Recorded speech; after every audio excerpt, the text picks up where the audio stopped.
पब्लिका गेली फुटपाथ ज्यो वचपाची आतां असो एकलो आमगे पब्लीक येता थंय चलोन हे फुटपाथीचेर इतलें व्हडलीं झाडां जालें. ही झाडां एक्चुली काडपा जाय, पास काबार जालो.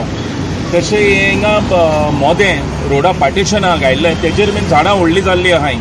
आनी ही आतां झाडां व्हडलीं जावन लोकांक इतले त्रास जाताय. लोक हे फुटपाथीचेर येवपाक भिताय. कित्याक लागून कितें सोरोप वो कितें जुवाणी बिवाणी फुटपाथीचेर येवन रावन लोकांक घास बीन मारलो म्हणटो हेजो जबाबदारी कोण? सो कोणा तरी जीव वयतलो हे भाशेन जालें जाल्यार सो तेका लागून ही कोण फुटपाथ पडी केल्या आनी ही मेंटेन करपा जाय. ही मेंटेनन्स जर हेचें जायना जाल्यार हिंगा डेंजर आहा.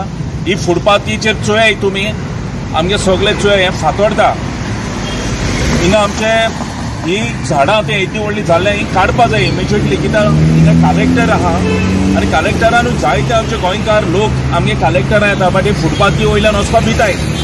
सो जाता तितू बेगीन ती मेंटेन करपा जाय आनी सगळीं झाडां आहाय ती काडपा जाय. आतां कितें